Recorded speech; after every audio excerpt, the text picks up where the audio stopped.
Hey everyone, it's Maribel Blue with a new Maribel Blue Unfiltered. Today we are talking about the Real Housewives of New Jersey. Finally, maybe I can get all of this pent up sarcasm inside out and talk about the first episode. Yes, we are going to go back. I don't care if you watched it. I don't care if we're like 3, 4, or 5 episodes into it. We are going back right from the beginning. Season 13, episode 1 starts off with the whole intro of Teresa's wedding, everything that she's been saying about Louis and protecting him and defending him. We all know it's going to be dramatic. All last year, there were all of these tweets and Instagram posts of the friction between Melissa and Teresa. And this is not anything new. This is something that's been going on for years and years and years. It's family. It's not like anything abnormal. So before we get into it, I want to thank everyone who has recently subscribed. Welcome to this channel. I talk everything about reality TV, crazy drama relationships, and I do interview people for a living. I just finished interviewing Chuck Platinum. That will be coming out this week. I will be putting out some promos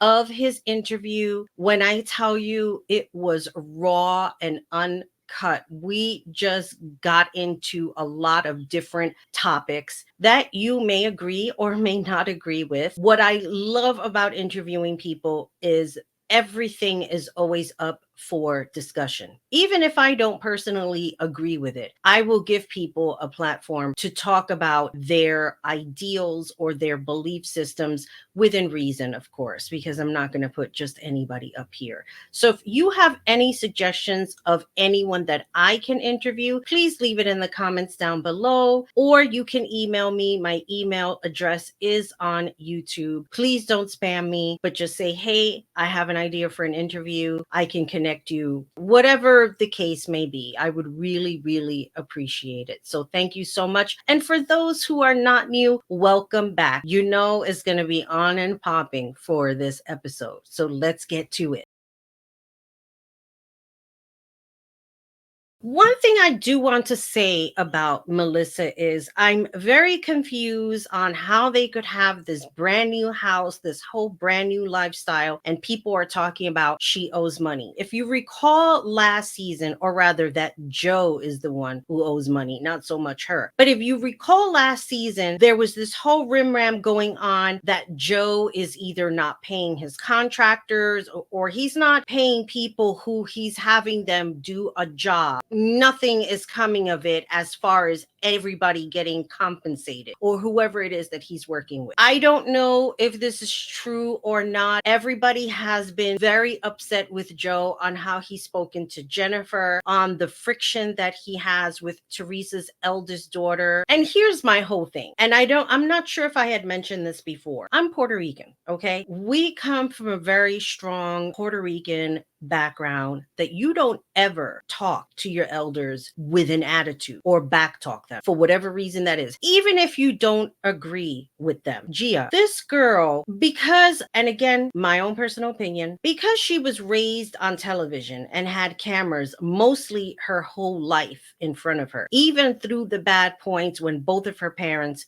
had to go to jail, she just seemed to develop this persona where she seems to be invincible. When she was talking about how they were going through the steps of keeping her father in the country, and I was saying to myself, it doesn't matter what it is that you do. I don't know of any exceptions. If you know of an exception, you let me know. But if you are not a citizen of the United States and you commit a crime, you are going back to whence you came from. And I'm talking about in the sense that if you were born in a certain country, but that's not like your lineage or where your family is, wherever it is that you were born, that's where you are going to be sent back, regardless. And for her to think in her mind, oh, my dad, we're doing all of these things to bring him out of jail because I spoke to an attorney. Girl, I work for attorneys. Please, you are not all that. Okay, you don't have any leverage over any law of the United States. And a lot of people still think to this day, those crazies think that they do. They don't. No citizen is above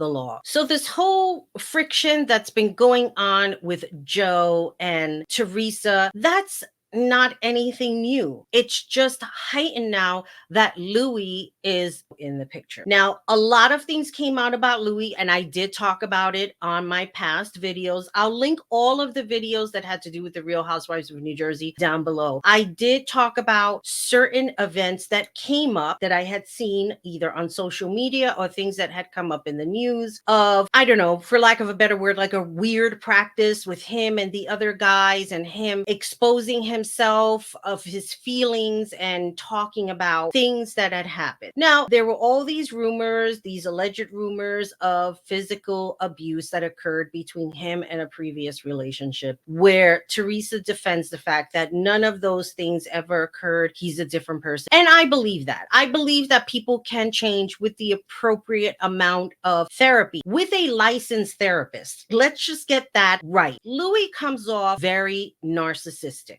And while he tries to put Teresa in her place in form of communicating and listening, take, for example, when her and Margaret had their little tete-a-tete together and Margaret's husband Joe was there, which is great because it's better that all four of them were there as opposed to just Margaret and Teresa. Teresa talks about how she wants to be namaste and be calm. You know, it lasted for a season when her and Margaret first met. And you remember that season, Siggy was on there. And beforehand, Siggy was like really cool. And then when Margaret came into the picture, she was just a walking disaster, verbally attacking people, being sarcastic in a way of being cruel. There's one thing being sarcastic funny, which is what I like to be. But when you're sarcastic, cruel, that's an entirely different story. I'm sorry, my cat just came out from under my chair. I didn't even know she was there. So anyway, getting back to the whole Louis thing. Louis comes off like he's allowed to say certain things of the behaviors of other people that they should immediately recognize. When he was telling Teresa, let her speak because you're not listening. The way he just seems to address people, that isn't a way of, hey, you know, I don't really like the way you're coming off at me. It's scaring me. I don't know. I think in this day and age, people get so defensive over the most minute thing. The other day I was talking to somebody and I asked her, do I give off this aggressive kind of attitude? Like you can't really correct me or tell me anything out of fear that I might say something. And she like stood quiet and she was like, yeah, you do. And I'm saying, oh my God, like I don't want to come off and feel like people can't talk to me for whatever reason that is. Going back into the conversation that Margaret and Teresa had, when Louis was like, you're not listening to her, hear her out, you're cutting her off. In that way, it's like, yes, you know, Louis is coming off correct in telling Teresa, just listen to what she has to say, internalize it, and then respond. Because what happens a lot in this day and age, we'll hear somebody say something and take it on a far off different way. Even with text messaging, it's very hard to decipher emotions on text messages. And I've said this before, you just can't. If you're not in a good mood and you're having a conversation on text and then somebody says, you know what, I gotta go, I'm super busy, then you start thinking to yourself, oh, well, they don't have time for me. And that's not even what their intentions are or what they're trying to say to you on text message. You're taking your own feelings and incorporating it into those words, and it can be very confusing and it can be messed up. And I'm trying not to curse because I'm trying to keep everything clean, but needless to say, here's Margaret sharing her feelings. Now remember, when they first met, it was not too long after Teresa's mother had passed away. Margaret had bought those wreath of flowers, you know, the one that Siggy felt left out because she should have been the one doing it and she didn't do it for whatever reason that was, and they developed a very strong bond at that time. But then of course, the drama comes in. You had Danielle coming in. You had other frictions coming in when Margaret had developed her friendship with Melissa and was helping her with that store. And it seemed like Teresa didn't like it. Let's just call a spade a spade. Teresa does not like Melissa. She probably never will like her for whatever reason that is. And everybody wants to make up these stories and say things about Teresa and say things about about Melissa and make fun of her nose. There's somebody on Twitter who is just relentless in saying horrible things about Melissa. And my thing is, do you not have a life? Are you just sitting here all day, keyboard warrior, and making fun of Melissa? She's not even giving you two thoughts, not one. She's running several businesses, has a store, has children that she's raising, and you're sitting here making fun of her. It ain't doing anything, it ain't changing anything. So, what is the point of saying all of these terrible things about her and elevating Teresa? Because this is a person who likes to normalize insanity.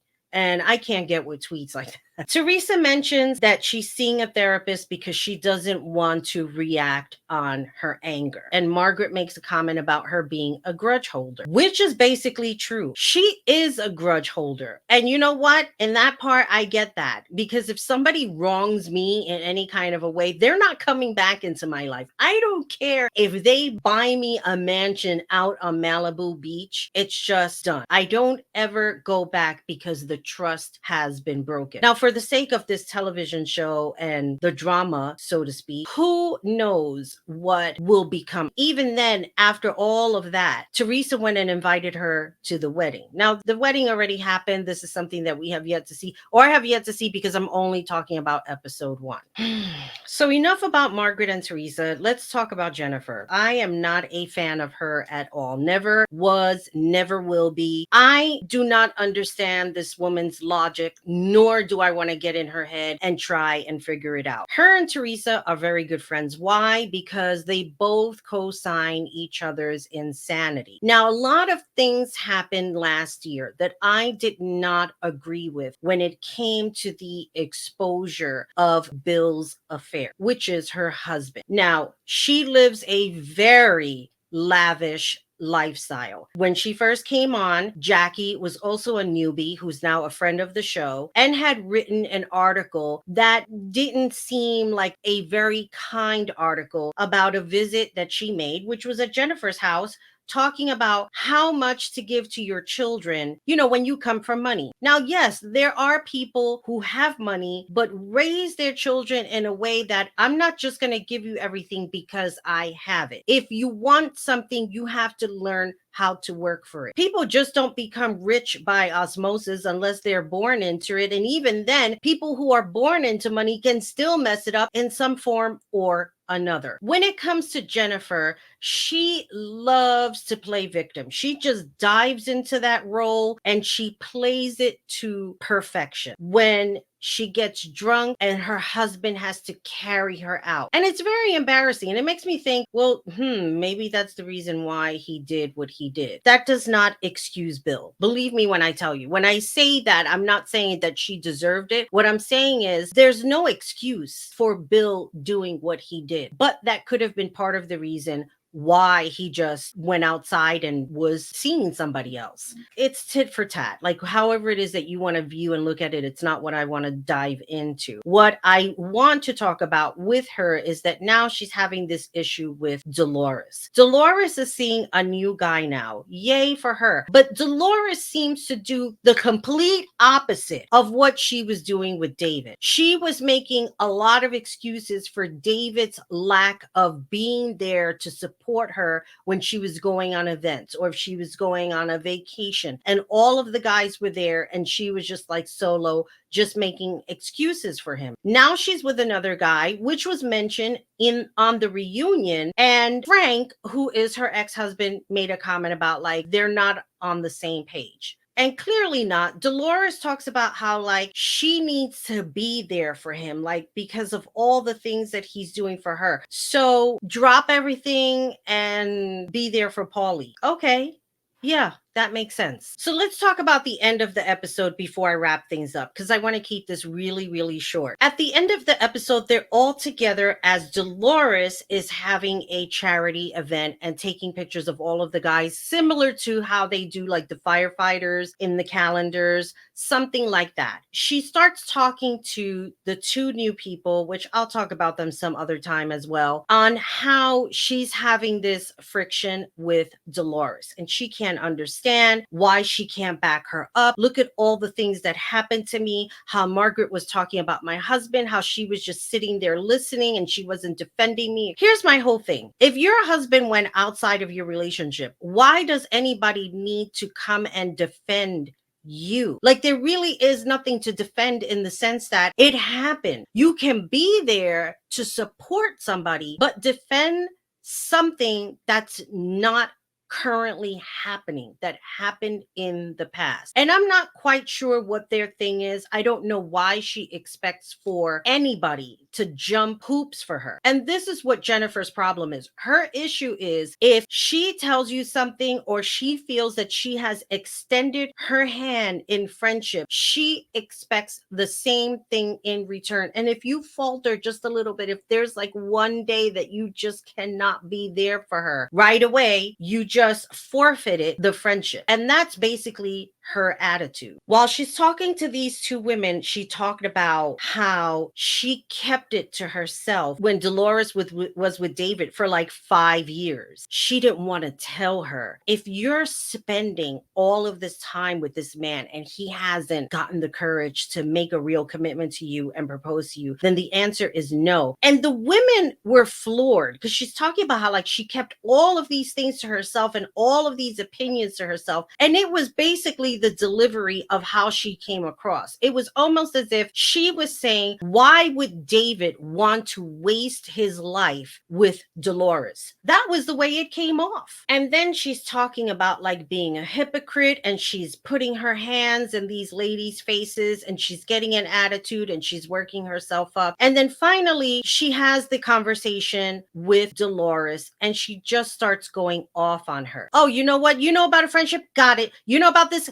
Got it. Blah, blah, blah, blah. Got it. Like very, very sarcastic and cruel. It's one thing to be sarcastic humor, yet another to shove things in people's faces. Like they're always going to be wrong and she's always going to be right. It didn't sit right with those two women. I had a friend who told me a couple of months ago, we were talking on the phone and he was talking about know your audience, right? And it makes me think about Emily from the Real Housewives of Orange County, how she goes to Heather's house and she starts talking all of this BS. And even she admits, oh yeah, I know I'm an a-hole, but then why do that? Do you know what I'm saying? Like, why proceed to behave that way, to create this gossip, to say things to people that you don't know how receptive they're going to be of what it is that you're saying? It happened not too long ago. I was talking to somebody and they are very animated in how they speak. Somebody else later on came into the conversation and they were still going on and saying what they were saying. And the other person had made a comment about keeping the conversation PC. And even though for me, I wasn't offended because I was laughing and I was receptive to that type of animated conversation, other people are not. Now, know your audience. Maybe you don't know that person that well to continue talking in that way. So don't do it. Talk about something else. And that's the thing. A lot of people will turn around and, well, that other person joined in. You could have just told them to leave. Why would I do that? We don't seem to live in a world where we are respectful of one another. We just turn around and say, why did they come into the conversation? If they don't like it, they could just leave. Yes, they can just leave. But why be rude in the first place? You see what I'm saying? And finally, let's talk about the little tidbit at the end of what happened before Dolores and Jennifer went over to argue and she was making all of these statements. So remember, Jackie is now a friend of the show. She is no longer a cast member. And you know what? I look at it that they did the right thing. Even she had made a comment about it being the right thing. She didn't have much of a storyline other than her food issues, which of course is something very serious. Going back to Rachel having a conversation with Margaret at the party, and then Jackie comes out, you know, you've been talking this whole time and you haven't made any eye contact with me. What does that have anything to do with, Jackie? She was making eye contact with you during the 80s party that Melissa had. So what made it different now? Like, why are ensuing this drama for no reason. I think that it's going to get really heated. I can't wait to watch the rest of the episodes because I know it's messy, messy, messy. But you know what? The Real Housewives of New Jersey never fails to deliver. And I love this show just as much as I love the show of Atlanta and, of course, Beverly Hills. So that is all for the Real Housewives of New Jersey. I would love to read your thoughts and comments on what do you think is going on in this season. Do you think that Teresa's in the right or the wrong? Do you think Margaret is right or wrong? And what is the story on why everybody is hating on Melissa? And if you're a fan of Jennifer, don't comment.